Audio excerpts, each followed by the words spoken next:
Hi, I'm Greg Heibel. I'm a partner at Orrick, Harrington, and Sutcliffe in the Emerging Companies Group here in Silicon Valley.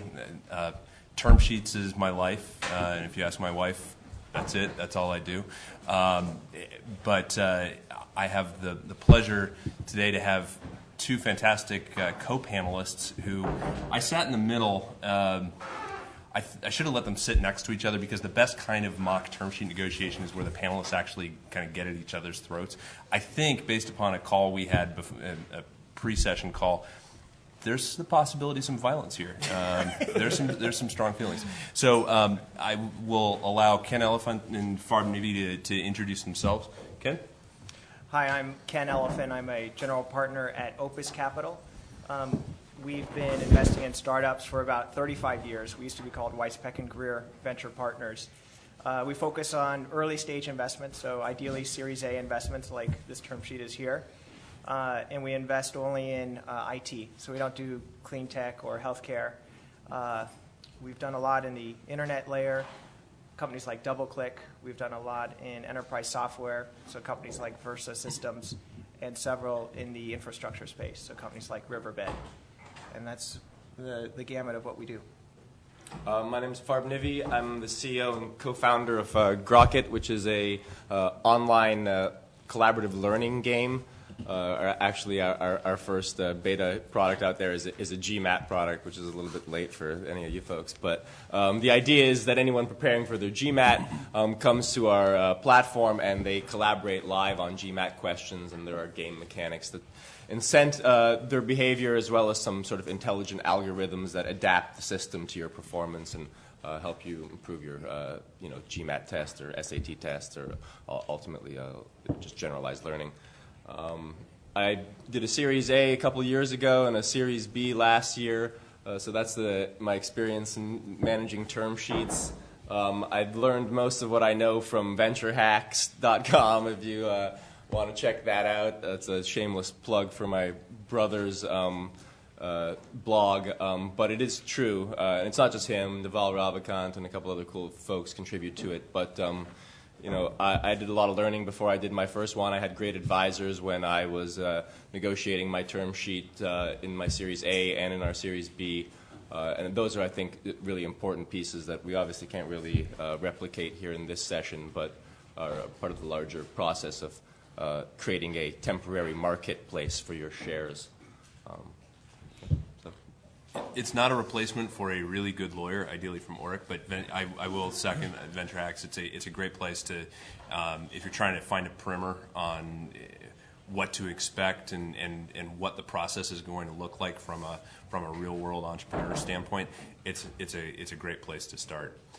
Yeah, I actually had excellent lawyers too that were critical to the process. So yeah, that goes without saying for sure. But it does help you kind of get into the groove and understand the dynamics of how it will work, because there will be plenty of times when you're not going to be with your lawyer going through term sheet and negotiating the deal, and so the more familiar you can get with the whole process, the better off you are, and the fewer times that you'll have to sort of use a lifeline and call your lawyer.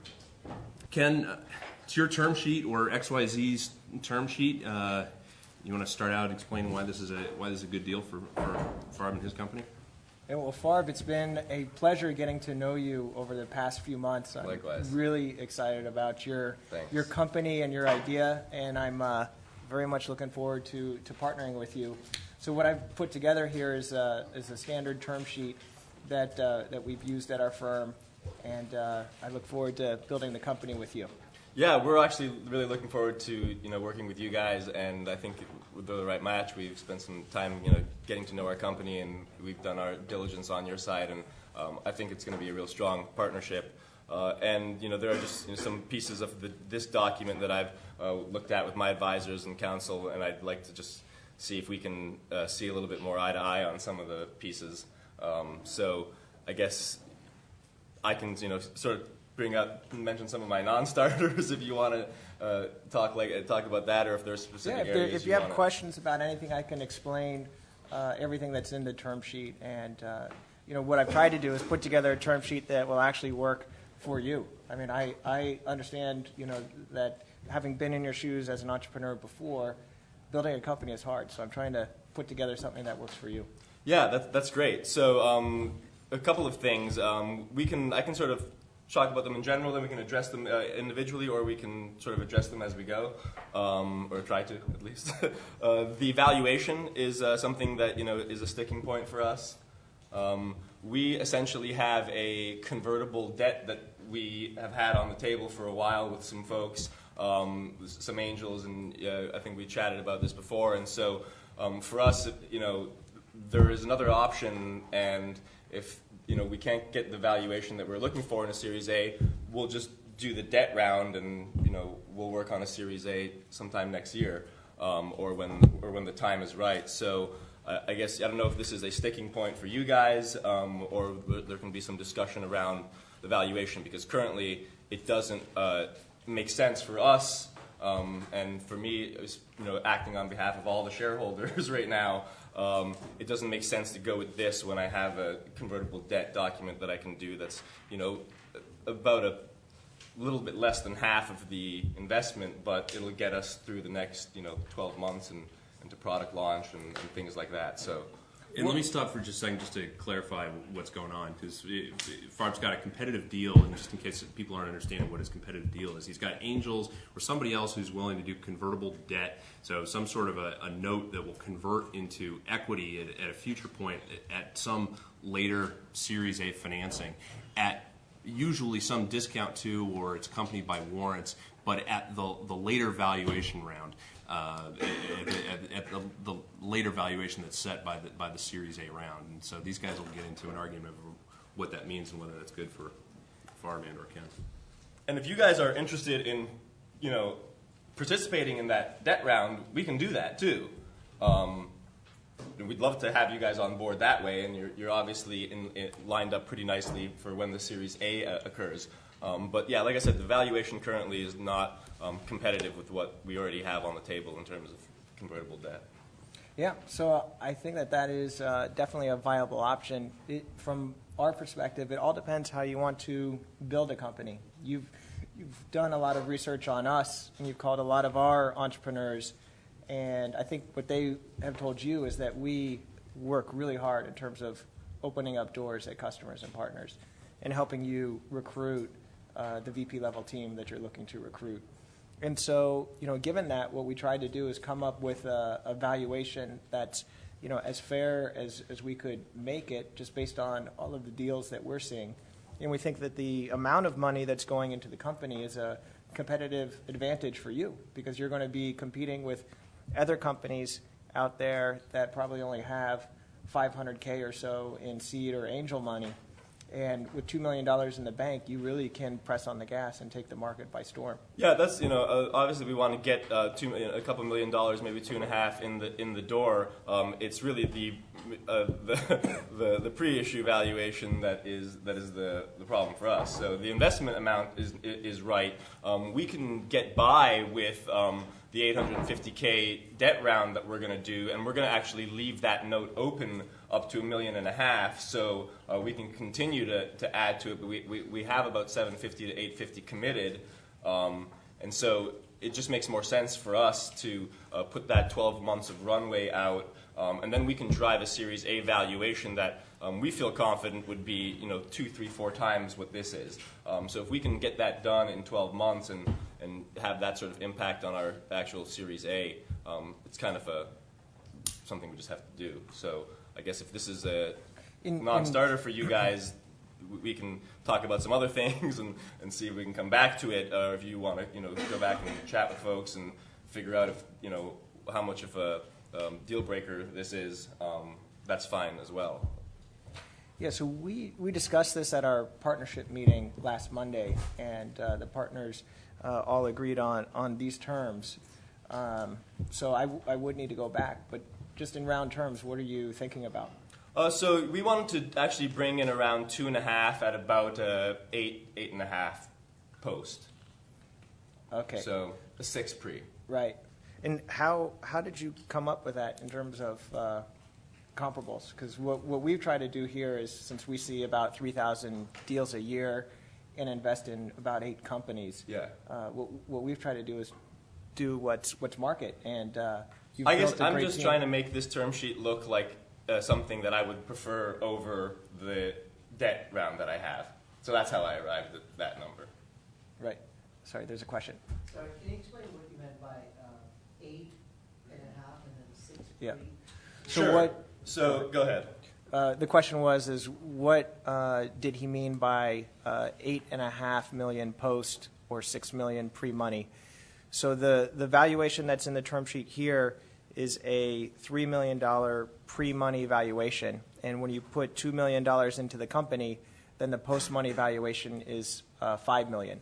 So in this case, the investors would get 40% of the company, or $2 million over $5 million.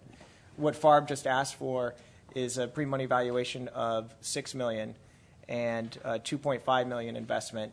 So that would be $8.5 million post. So $2.5 million over the 8.5 is the percentage ownership for us, 29%. which is 29%. You hear people talk about 2 on a 3. That's 2 million on a 3 million pre-money valuation. Okay, let me stop since we've stopped. So obviously he's looked for an enormous pop-up in the pre-money valuation.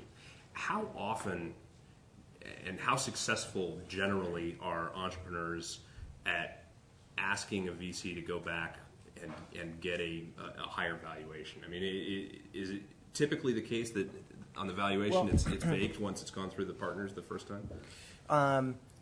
Different firms work in different ways. So at Opus, when we put out a term sheet, we're done with all of our work and we're ready to sign the deal. Some other firms put out term sheets and it's kind of the start or maybe the start to beginning of or middle of their process. So for us, this would have never come up because during our process, we would have gone out to dinner probably 3 times and we would have talked about how he wants to build his company, how much money is required, and we would have talked about what's important to him. But given that this is a mock negotiation, I'm trying to act. Yeah, I'm like the totally other in VC. agreement. You're right. This was not, the laboratory loses the context of reality, which is that most of this is agreed upon before there's an actual piece of paper saying what we spoke about Yep. in dinner conversations, emails, phone calls. Yep. What I can say is FARB is actually working with me because based on the numbers that he threw out there, the venture firm owns 29%, and most venture firms want to own certainly above 20%. For us, we like to own 25% plus because we're doing the Series A rounds. So while going down from 40% ownership down to 29% ownership is a huge step down, I think having 40% is a bit egregious.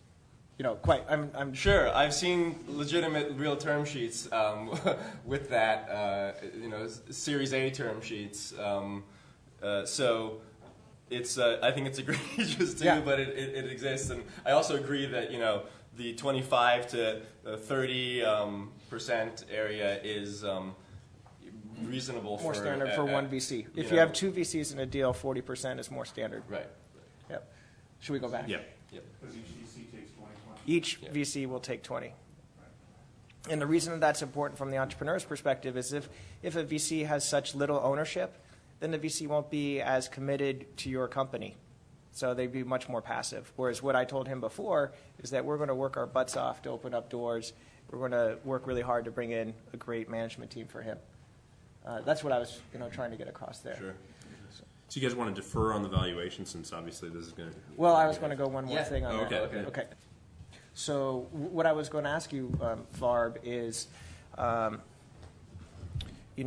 think that this ownership is fair. I'd like to go back to my partnership with something that's fair.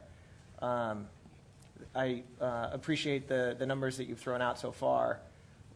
I'm not sure how the partnership will react to that. Sure, So I understand. can you give me some sort of range that you feel comfortable with that I Sure. can go Yep, to the absolutely. partners? I'd say two is the minimum. 2 to 2.5 is what we're looking to do.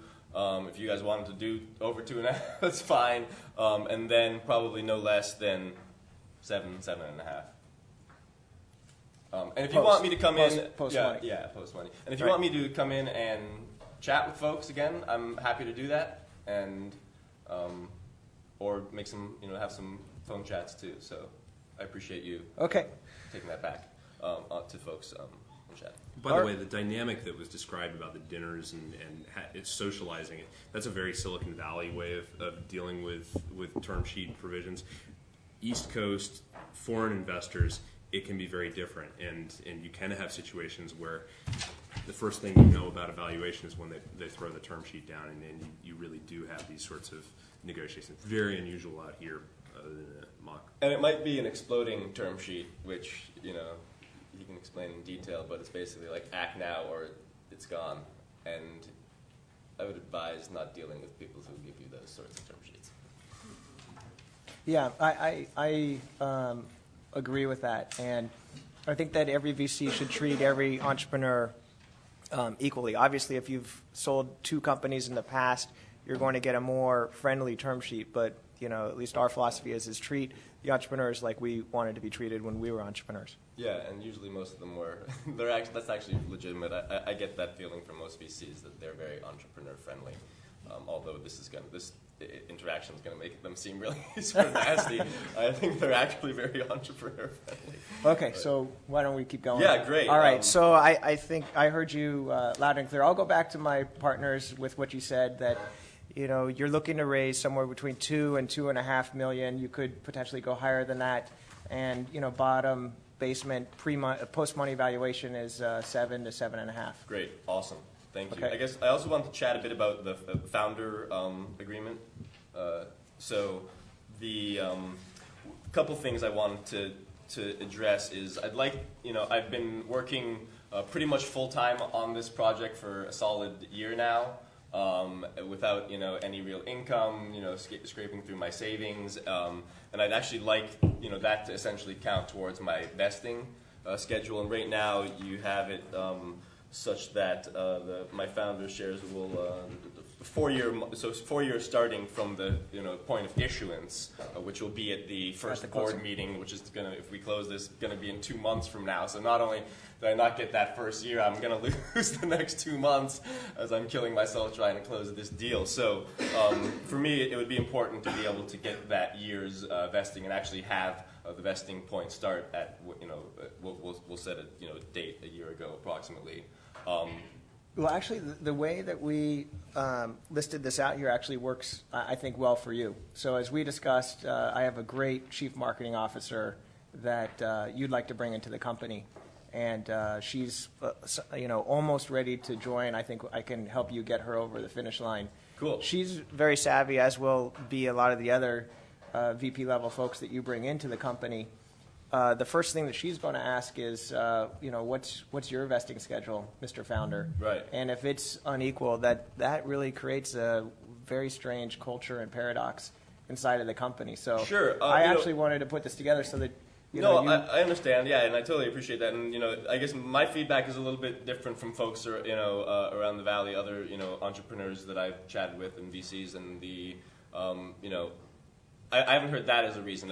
What I've mostly heard is that people understand that founders often have slightly different arrangements. And I think the logic that I explained to you, I would explain to the marketing director, and I would expect anyone to understand that. And in fact, I would expect that marketing person to get the same thing had they started working with me last year. Whether or not we even called them a founder technically or not, I would totally agree that they should also have that year's vesting. But they're starting, actually, if we bring them on board, they'd be starting now, so it's logical to have 4 years. So I think the way I'm looking at it makes sense, and I know it's a pretty important point for me. And then the other issue would be some accelerated vesting if I get terminated.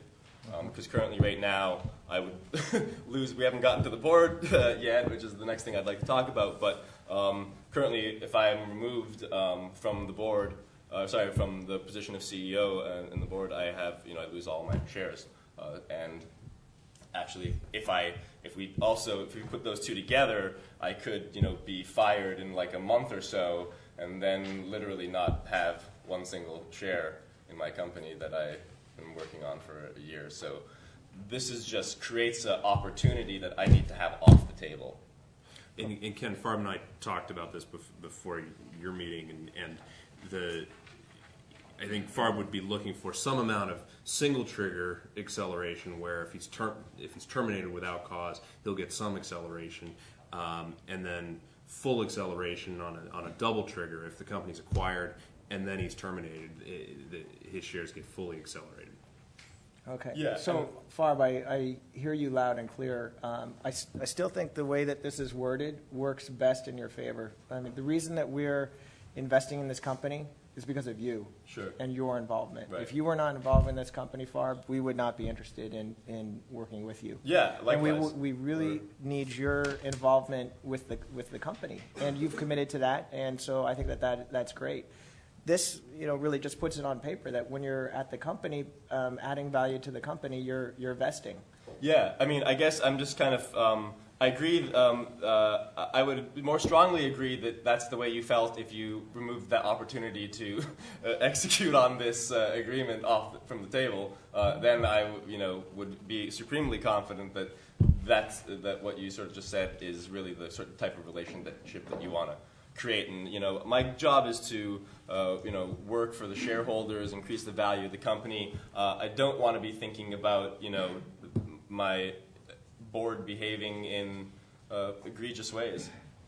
And like I said, I just need that. I actually think it helps you guys because if the option is completely removed from the table, you can't be pressured by anyone to act on it because it's not an option. And so we have to just work together as opposed to sort of remove each other. I can't really remove you, but this sort of allows sort of one-way control. And that's sort of what would be an issue for me. I want a sort of, coexisting relationship here where we're sort of incented to work together as opposed to have the opportunity and the door open for what I would think is sort of egregious behavior by either party. And I don't have any opportunity for that, and I think we should sort of create an equal arrangement. And so what are you recommending?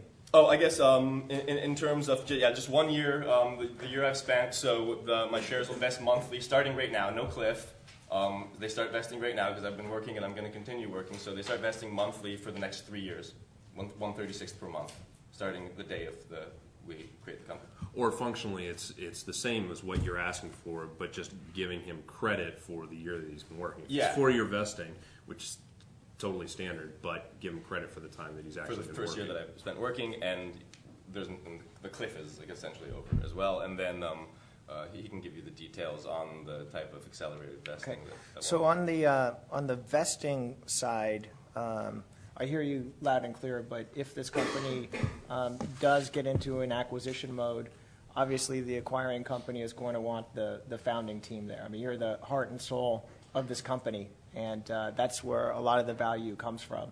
Yeah. So I guess, another issue is that, we've been working together on this deal a lot, and I'm interested in your participation on the board specifically from the firm, and I have to deal with the reality that there's no guarantee that you're always going to be at that firm, and so I don't have a guarantee that you're always going to be the board member. I can think of plenty of examples of great board folks that were VCs at one firm and moved to another firm, and they're not on the boards of the startups that they helped, get off the ground, and that can be real, shock for me as a CEO and for our entire company.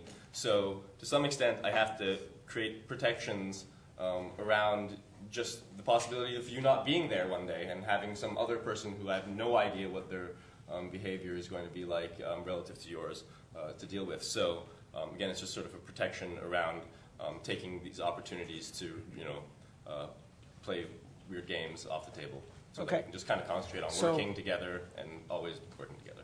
So I hear you on the vesting schedule. So let me think about that as part of some other things that we're talking about.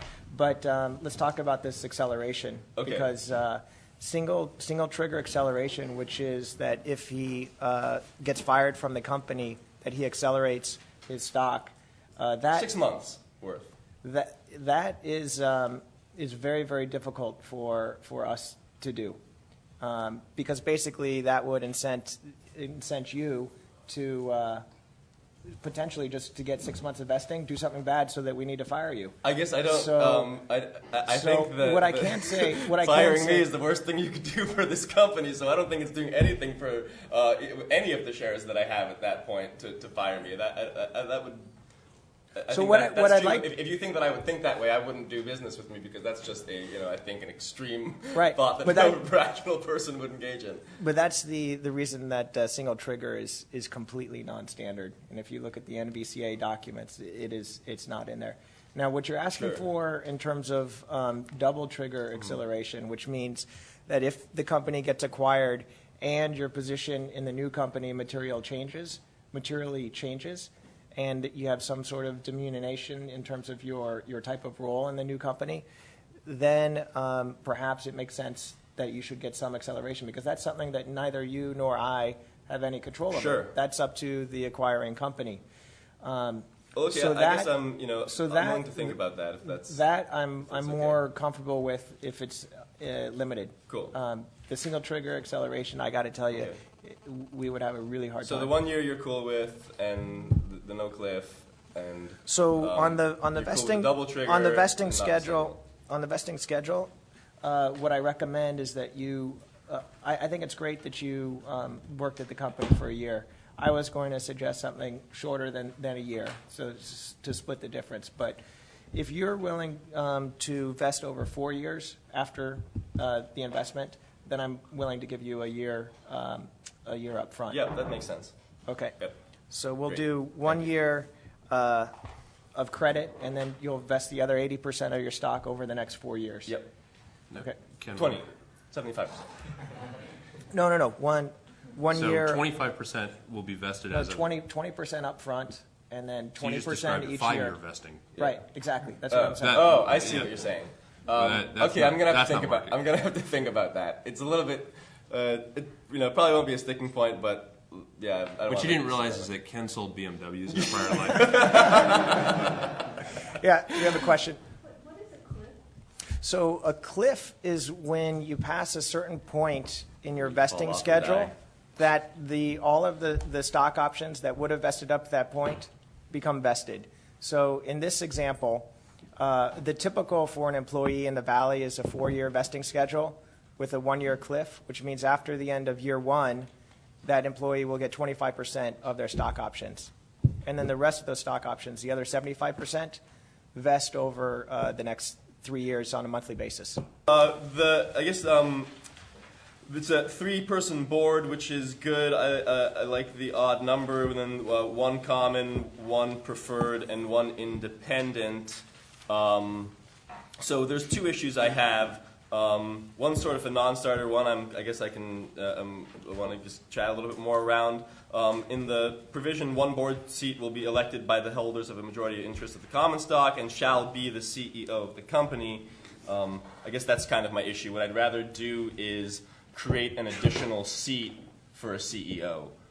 So, because in this situation, again, it sort of leaves if I'm not the CEO, then I'm not the common seat, and I'm no longer a director or CEO, in the company that I started. So that doesn't really make sense. And I would be still the majority common shareholder. So I would be the majority shareholder of the common stock, but not be able to elect the director of the common stock because I wasn't the CEO. And according to this, the CEO would have to take that seat. So Farb, what you're proposing is a 3-man board, unless you're not the CEO, in which case it becomes a 4-man board, but Yeah. you retain your seat. I'm comfortable sort of chatting about what we do post that, if it becomes a 4-man board, or maybe we want to restructure the board so that it's also still even and bring another independent on, or just we can play with those numbers for sure. But certainly, just want to get past whether or not that's a sort of non-starter for you guys. I wouldn't be comfortable with this as it is. Maybe if it was we could talk about a situation where it's 2 common, 2 preferred, and an independent. We'll have a 5-person board, and if one of those common seats has to be the CEO, I could potentially deal with that. But again, it still doesn't make sense to me. You're sort of taking rights away from shareholders, and really shareholders should have the rights, which are their rights to elect directors of the board. So the majority of the shareholders should vote for those board seats. So really, my preference would be to create a new seat for the CEO. So that's kind of a stickler for me. And then the other Let's issue do this would be, far. On electing the board, independent. we, like you, think that small boards perform a lot better. Yeah, So I we agree. like the fact that there's a three-person board. What I suggest that we do is that we leave the language here the same for this, for the common, okay? But should you cease to be CEO for some reason or another, let's just say that you know, you decide to go, you know, fly airplanes or something like that. Sure. Then why don't we, at that point in time, come to an agreement in terms of how to make this a five-person board, and we could potentially add you as a board member, and then have the preferred A get another board seat as well. So it would go from three-person to five-person. Yeah, so you're saying let's not bake it in right now and sort of address it if and when it becomes Well, I think we an should issue? bake or? in whatever the structure Let's put in is. the language that it's a three-person board. Okay. That the common shall have one board seat, and that shall be the CEO, which Okay. is Farb. And, yeah, which right. is Farb. And if, you And know, then God should- forbid it isn't. And then, should Farb cease to be CEO, then what I recommend is that we increase the board to 5 people. Oh, I see. And the common shall be able to vote in that fourth board member, and preferred A will vote in the fifth board member. Okay, so yeah, it's sort of like what I was proposing is, yeah, I guess my only issue with that is that it still is sort of taking away the rights of the common shareholders to actually vote based on their majority votes, right, and place all common. I mean, I think. Well, one should certainly be I mean, the CEO, because let's just say that, God Sure. forbid, you want to go fly airplanes, and we together as a group decide that we want to recruit a CEO. No self-respecting CEO is going to join a company without being on the board. Sure. You will get a crappy CEO, I can tell you that Right. for sure. I mean, I guess I would be, you know, more comfortable going to a situation then where it was, you know, like, let's just, you know, get rid of the independent and, or rather, if that happens, you know, maybe we lose the independent and the CEO takes that, and there's 2 common and 2 preferred and the CEO seat. I guess I just really don't feel comfortable in a situation where a certain class of stock cannot just vote for their you know, But that class is, of that's share- board that's seat what number 4. Board seat number 4. Is Yeah, so in the there's, case that you will not be a CEO. That's there's only exact- one that we'd get to vote on, right? Correct. So Well, the there'll other be one's the one common. CEO who is working at Sure, the I company guess and my, is a common shareholder. Yeah, the CEO is technically a common shareholder. He's blowing smoke on that point. Yeah, the CEO is a common shareholder, but it's a lot. I think it's pretty likely that they're going to be pretty investor leaning. You know, there's a lot of issues with, you know, obviously we're bringing in a new CEO that it may have to do with an issue of my performance, and this means that you guys are heavily, you know, picking that CEO, and they're just going to naturally be investor leaning. So I guess we just end up creating a board where I'm, you know, one of 4, and don't again really have much influence on the company, and I'm just. I don't think it's to the advantage of the company for that to really be the situation for at least through the Series A, Series B, maybe Series C. At some point, certainly, the company may be served better by not having me as the CEO, or even on the board of directors potentially. But I think that's a long way away. So me being on the board and not being having any ability to do anything is essentially like me not being on the board. Okay. So we probably shouldn't Yeah. do that much more. But do you want to talk about what's common in this situation? Yeah, I mean, and it's all over the map here in terms of what you wind up compromising with. What Ken suggested is getting towards where it's typical. In a lot of Series A deals, if it's a good Series A deal and it's a founder with a hot hand, then he'll often be able to insist that he gets his seat. You know, he gets one, and a lot of times you'll see 2 common. So if Farb had a co-founder, you'd see both co-founders on the board, and then the Series A seat. So the common still controls the board, and there are a bunch of protective provisions that give some protection to the Series A, but the common controls the board. You tend not to see these issues until you get into the later rounds. Sometimes you will see 4-man boards for Series A companies where you've got 2 founders and 2 preferred.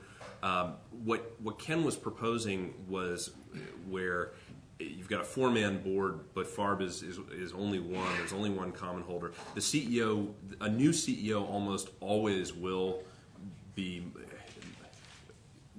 more tightly affiliated with the investors than the existing founder. If a founder's leaving at that early a stage, things have gone badly wrong, and so the new CEO is going to be an Now, unsympathetic. and the other thing that I'm trying to protect against is not having somebody that's dissident on the board. Because if there's a founder that's just trying to make trouble that's on the board and they vote no when there's some board votes, it can make things really sticky from a legal perspective. Like when you're trying to sell the company and that sort of thing. So the way that I was trying to do it is to have Farb be the number 4 person on the board, but have that be language that in the closing documents would be pretty loose, that would say something to the effect of, we will use our best efforts to do X, Y, and Z, so that if Farb is leaving the company, we will negotiate that as part of his severance package.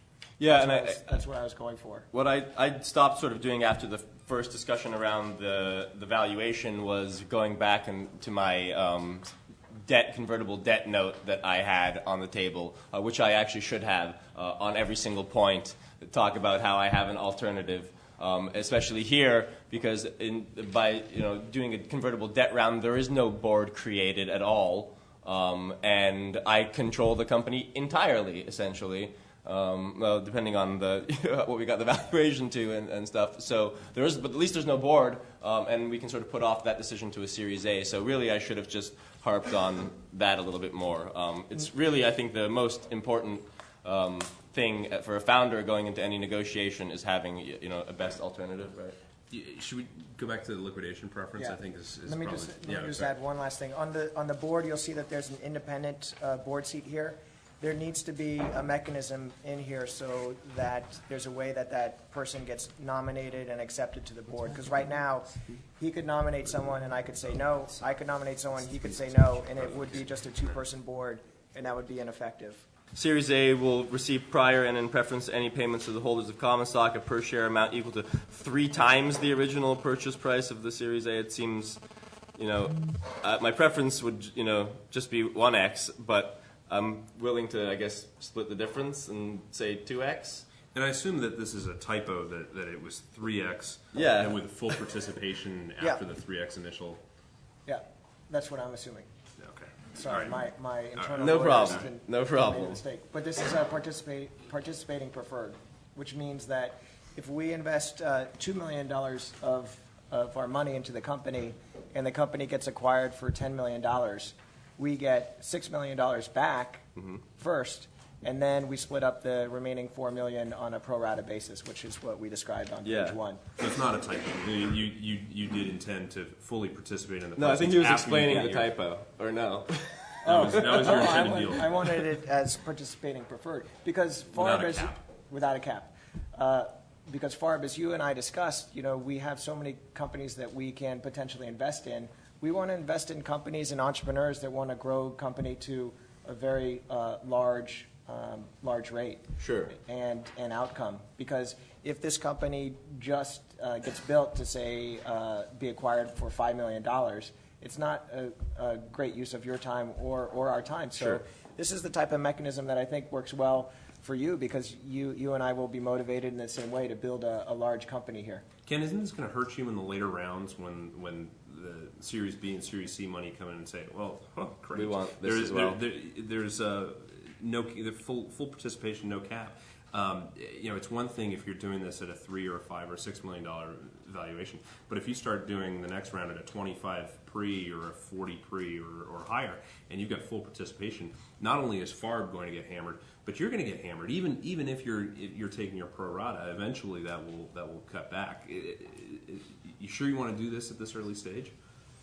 So what I'm trying to put in place here is something that incents everybody the same. So for the later rounds, we'll solve the later rounds at that later time. I guess, yeah, I mean, And, my understanding is assuming- that's almost impossible.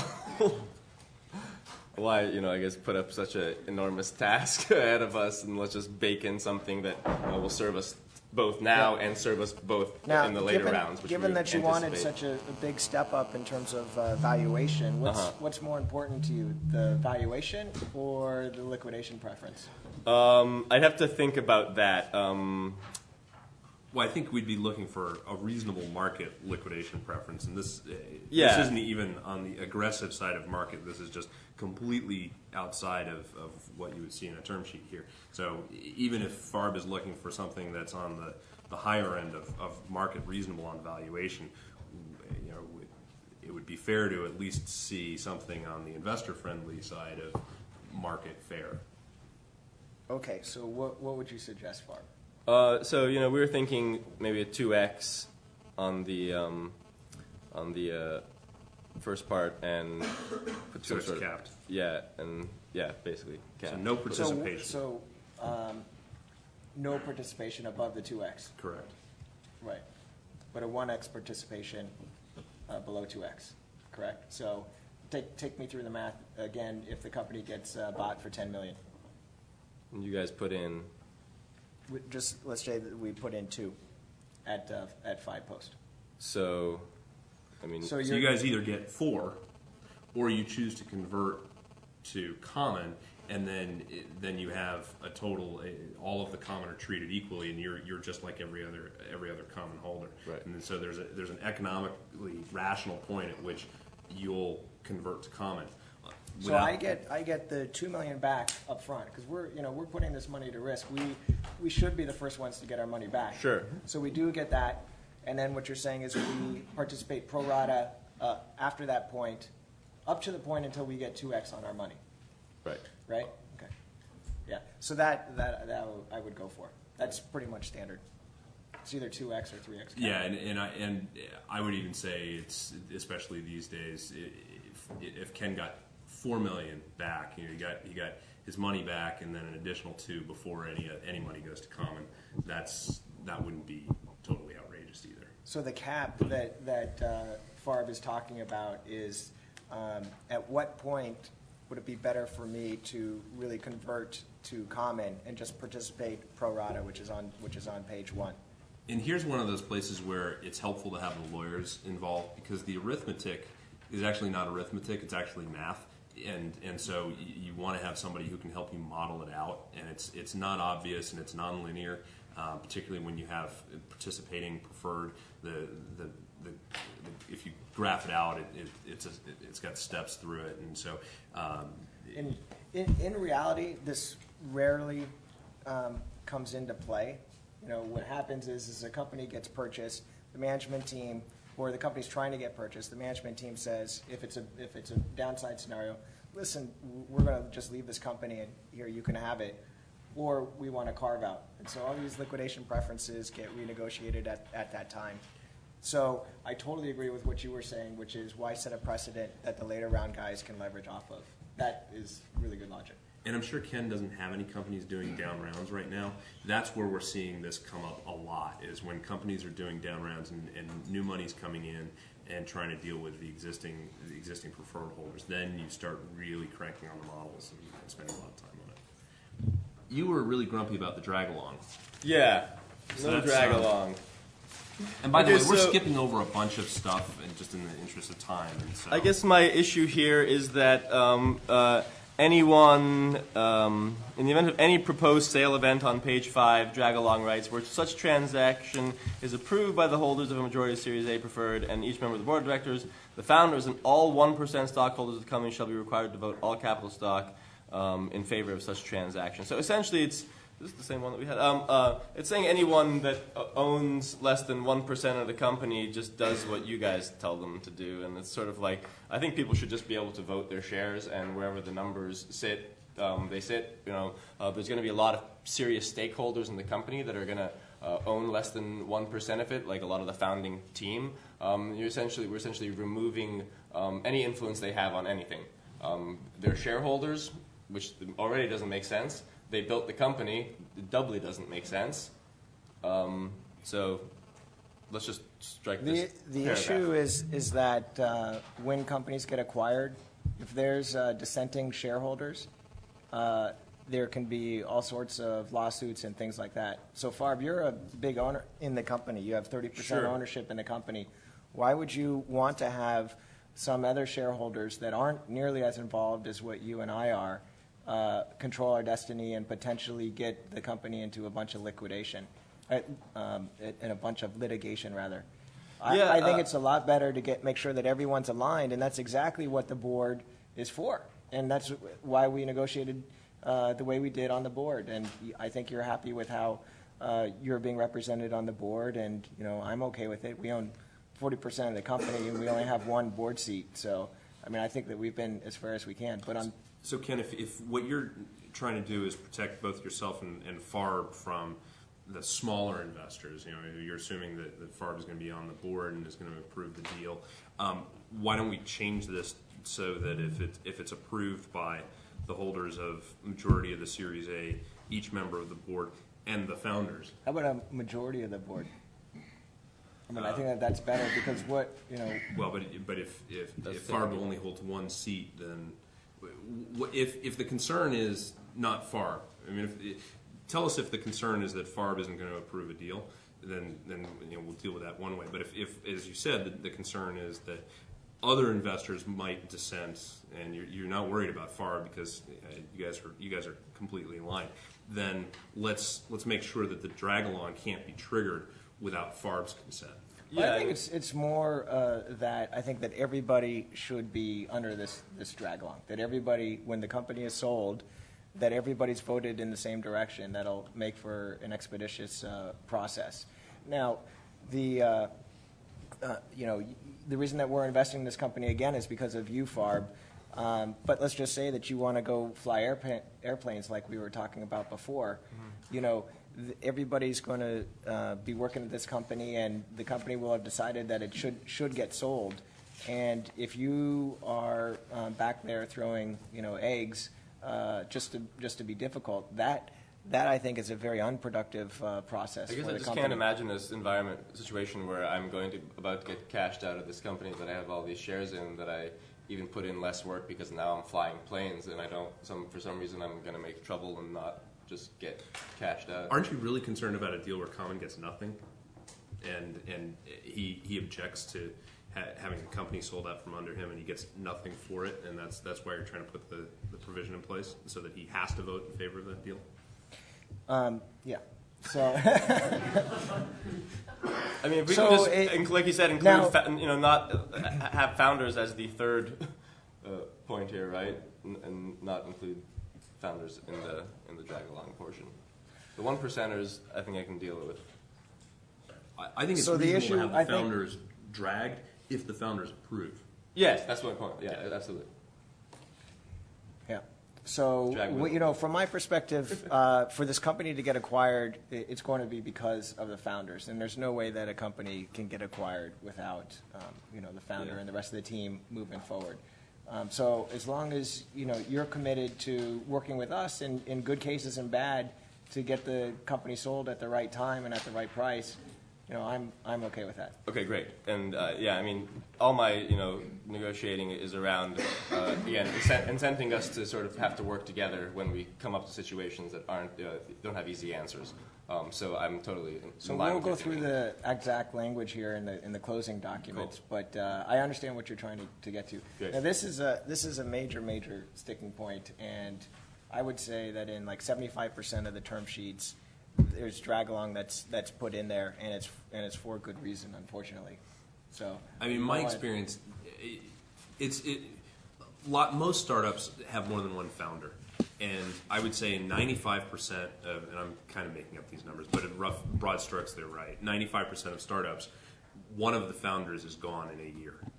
And so what you worry about is not Farb, who's going to be there through the acquisition because he really believes in the company. He's a good guy, and he's a company man. You worry about the founder who's gone. So that's exactly what I was talking about when I was talking about going to the closing documents. The closing documents will talk about who a founder is and how a founder is defined. And so I would make sure that it would be a fully employed person of the company. So anybody that's not employed by the company, can't throw turds at the company later. Yeah, and I mean, That's Like what you they said, in a lot of situations, you have multiple founders. Obviously, the more founders you have to start with, the more likely you are to lose one of them as time goes. And I think they would all agree that it would, that provision makes sense. That you have to be employed at the company and the founder to sort of be a part of that. I don't think there'd be much division around Now, that. all this being said, Ken, have you ever actually seen this implemented, where you had to pull the trigger on the drag, or is it all? In my experience, it's always sort of the sword of Damocles, that it's out there and nobody Exactly. that nobody will actually require somebody to trigger it. There's some question as to whether it's totally enforceable, Right.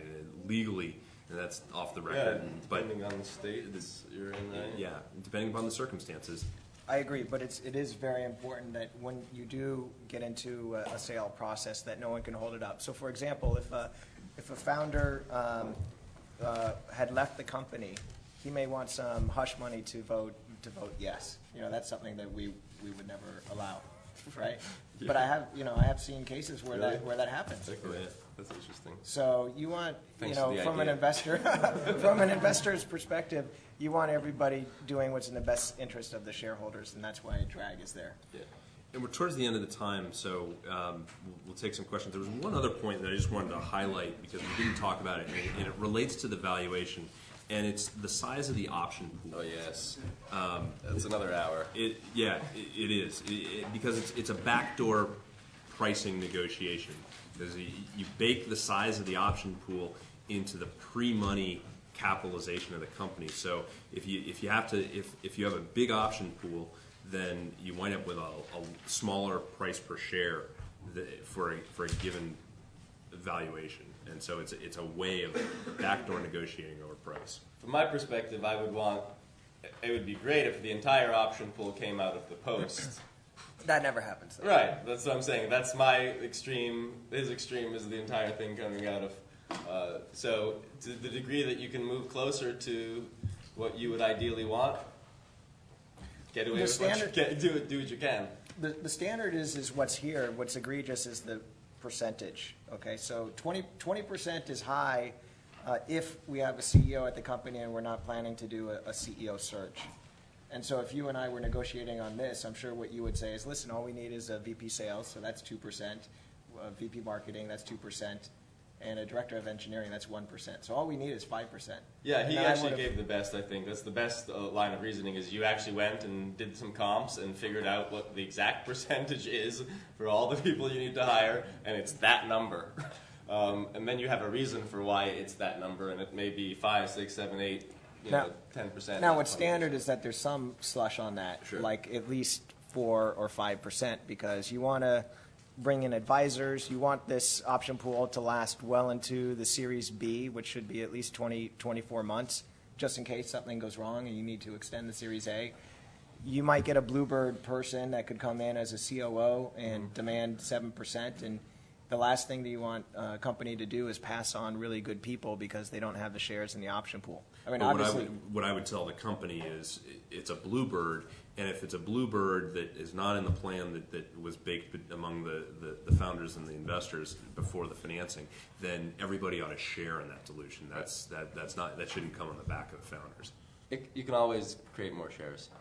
There's nothing stopping. It's just one board action away from magically having all the more shares you want. it's true. But I'd say that the average option pool in most Series A term sheets that are this early stage is 15%. Yeah, I'd say so.